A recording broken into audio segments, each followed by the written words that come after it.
Ladies and gentlemen, welcome to Chanel Jasmine, the best novel Chanel for romantic stories. Hai guys, selamat datang di channel Jasmine, channel terbaik untuk menyimak novel-novel romantis.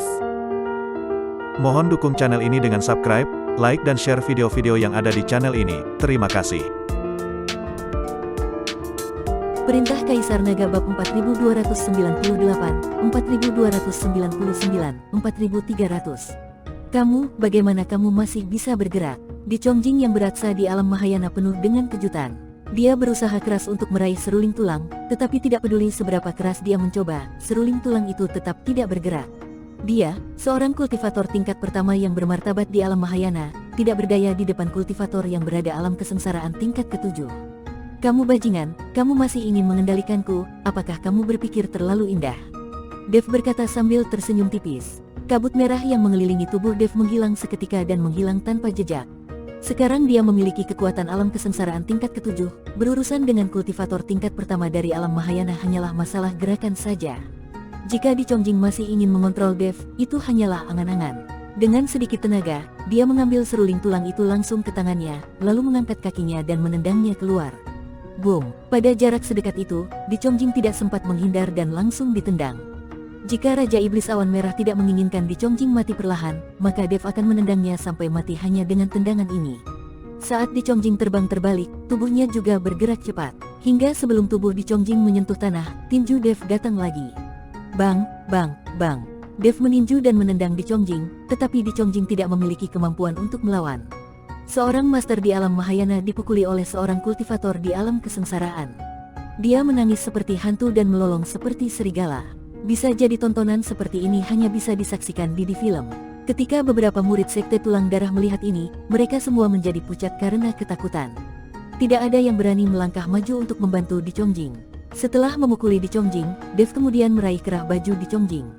Di Chongjing menundukkan kepalanya, hidungnya memar dan wajahnya bengkak. Dia tidak lagi terlihat sombong seperti sebelumnya. Master Sekte Jiang dan yang lainnya tidak bisa berkata-kata saat melihat pemandangan ini. Ini tidak lagi seperti pertarungan kultivator Mahayana, melainkan seperti pertarungan dengan gangster. Faktanya, Di Chongjing tidak ingin dipukuli seperti ini, tapi dia tidak bisa menghentikannya sama sekali. Dia juga tahu di dalam hatinya bahwa Dev masih tidak akan membunuhnya, dan dia mungkin belum ingin membunuhnya. Jika tidak, dengan tendangan tadi, nyawa Di Chongjing mungkin tidak terjamin. Izinkan aku bertanya, dari mana kamu mendapatkan tulang abadi ini di tanganmu? Dev sambil memegang seruling tulang di tangannya, dia bertanya pada Di Chongjing. Aku mengambilnya di Gunung Tianmo, kata Di Chongjing. Kalau begitu, apakah kamu masih memiliki tulang abadi di tanganmu? Dev terus bertanya. Tidak lagi, sepotong tulang abadi diberikan kepada Kaisar Xiao, dan potongan tulang abadi lainnya dibuat olehku menjadi seruling tulang. Di Chongjing menjawab semua pertanyaan dan tidak berani melakukan trik apapun. Lalu tahukah kamu di mana ada tulang abadi? Dev lalu bertanya. Tidak, aku tidak tahu. Di Chongjing menggelengkan kepalanya, tetapi dari nada jawaban dan matanya, dia tahu bahwa orang ini pasti berbohong. Namun, Dev tidak mengungkapnya, melainkan langsung menyuntikkan cahaya spiritual ke tubuh Di Chongjing. Kamu, apa yang kamu masukkan ke dalam tubuhku? Di Chongjing bertanya dengan rasa takut.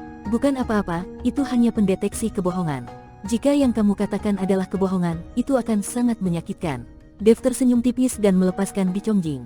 Ketika Di Chongjing mendengar ini, dia tiba-tiba panik, tetapi dia tidak merasakan sesuatu yang aneh di tubuhnya, jadi dia menghela nafas lega. Namun saat dia menghela nafas lega, dia tiba-tiba merasa tubuhnya seperti dicakar oleh 100 cakar, dan seluruh tubuhnya terus menyusut. Sepertinya kamu baru saja berbohong. Pikirkan sendiri akibatnya. Dev melihat Di Chongjing seperti itu, dia berkata dengan nada bercanda. Di Chongjing merasa sangat sakit, dan pembuluh darah di dahinya menonjol. Setelah mengertakkan gigi dan bertahan sejenak, Di Chongjing buru-buru berkata, aku tahu, masih ada beberapa potong tulang abadi di tangan kakak tertua dan kedua. Begitu Di Chongjing selesai berbicara, perasaan sakit itu langsung hilang. Setelah mendengarkan kata-kata Di Chongjing, Dev tidak melanjutkan bertanya. Beberapa hal hanya perlu ditanyakan oleh Master Sekte Jiang. Master Sekte Jiang, cara menghadapi orang ini selanjutnya terserah padamu. Dev memandang Master Sekte Jiang dan berkata, Di Chongjing adalah adik dari Master Sekte Jiang, dan dia telah melukai begitu banyak murid Sekte Jiwa Iblis. Master Sekte Jiang seharusnya masih memiliki keputusan akhir tentang cara menangani Di Chongjing. Master Sekte Jiang berjalan menuju Di Chongjing, dan setelah melihat ini, Di Chongjing buru-buru berlutut di tanah dan menangis dengan getir, "Saudaraku, tolong ampuni aku, ini semua yang diperintahkan oleh kakak laki-laki pertama dan kedua untuk aku lakukan. Di antara keempat murid kami, guru paling menyukaimu, dan aku yang paling tidak dikenal. Kekuatanku juga yang terburuk, dan bakatku juga yang terburuk. Jika aku tidak mengandalkan penghisapan darah dan menggerogoti tulang untuk berlatih, aku tidak akan bisa mencapai ketinggian ini dalam hidupku.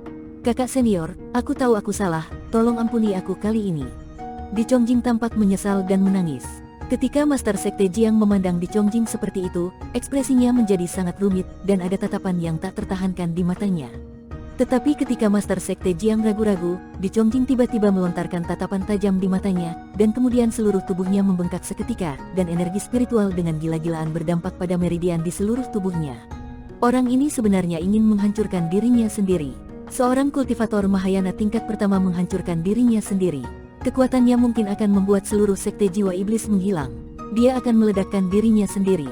Murid Dev menyusut, dia tidak menyangka Di Chongjing ini cukup berani dan berani meledakkan dirinya sendiri.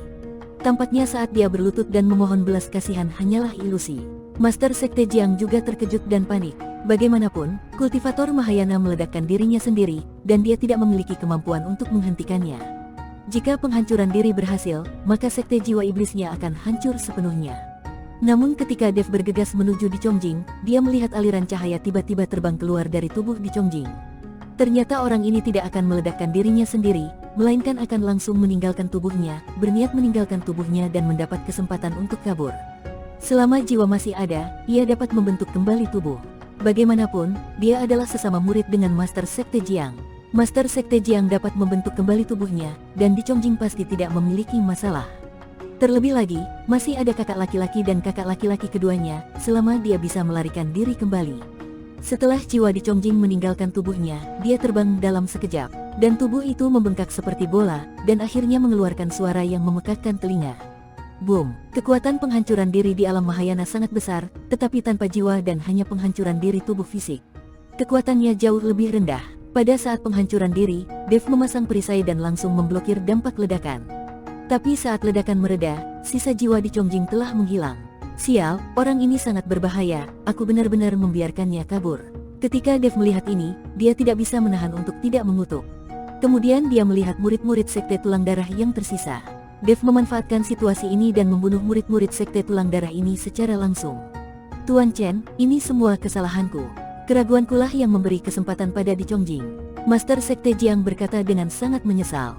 "Master Sekte Jiang, ini bukan salahmu. Tidak ada yang mengira orang ini bisa begitu berbahaya.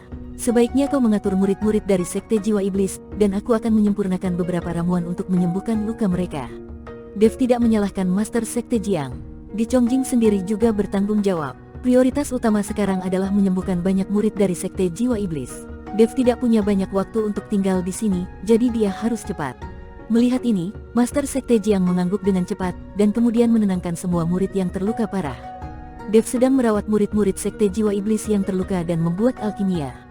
Butuh 1 hari penuh bagi Dev untuk merawat semua murid Sekte Jiwa Iblis yang terluka. Selama mereka meminum obat tepat waktu, mereka akan sembuh dalam waktu singkat. Master Sekte Jiang, murid dari Sekte Jiwa Iblis semuanya baik-baik saja, mereka hanya perlu istirahat. Dev berkata kepada Master Sekte Jiang, "Tuan Chen, terima kasih banyak. Jika bukan karena kamu, Sekte Jiwa Iblisku mungkin akan hancur." Master Sekte Jiang berkata dengan penuh rasa terima kasih. "Master Sekte Jiang, ini hanya sedikit usaha. Aku baru saja gagal membunuh Di Chongjing. Aku khawatir dia akan kembali merepotkanmu di masa depan," kata Dev. Setelah mendengar ini, Master Sekte Jiang tampak sedikit merenung, dan menghela nafas pelan. "Aku tidak menyangka kakak senior dan kakak kedua akan bergabung dengan Di Chongjing. Mereka melanggar sumpah mereka kepada guru. Saya juga minta maaf kepada guru. Lagi pula, aku juga tidak bisa menahan keinginan untuk mencapai dunia nyata." Master Sekte Jiang, apa yang sebenarnya terjadi? Bagaimana saudara-saudaramu bisa saling bermusuhan? Dev bertanya dengan rasa ingin tahu. "Tuan Chen, ceritanya panjang. Kita semua mengikuti guru yang sama sebelumnya. Guru kita juga merupakan iblis terkenal di dunia surga dan manusia. Sangat disayangkan ketika dia akhirnya dipromosikan ke alam abadi, dia terluka oleh kesengsaraan guntur dan gagal mengatasi kesengsaraan. Dia tidak punya pilihan selain menghilang dan mati. Tetapi sebelum kematiannya, guru memberitahu kita untuk tidak menggunakan keterampilan jahat yang kita pelajari untuk berlatih. Meskipun latihan menghisap darah dan menggerogoti tulang dapat dengan cepat meningkatkan kultivasi kita, metode latihan ini membuat fondasi tidak stabil.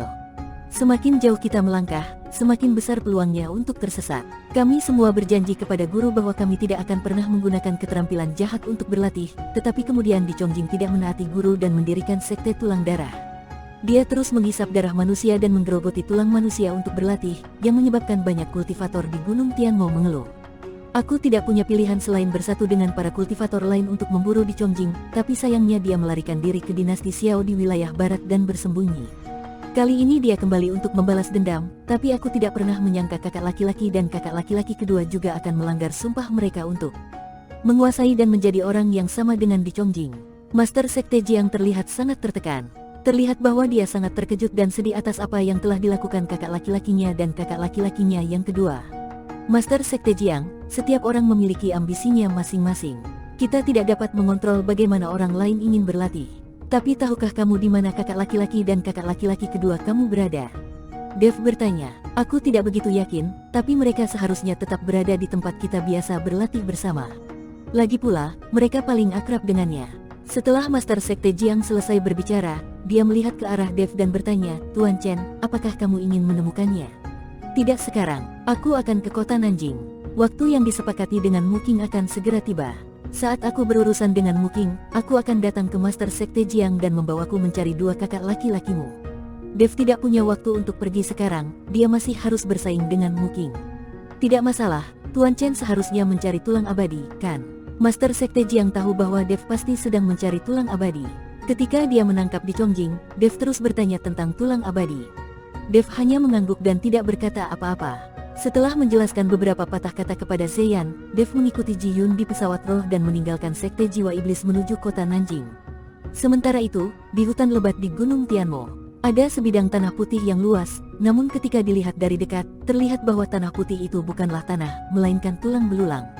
Kawasan ini dikelilingi hutan lebat seluas puluhan mil. Aura jahat memenuhi area ini, dan tidak ada monster dalam jarak 100 mil dari area ini.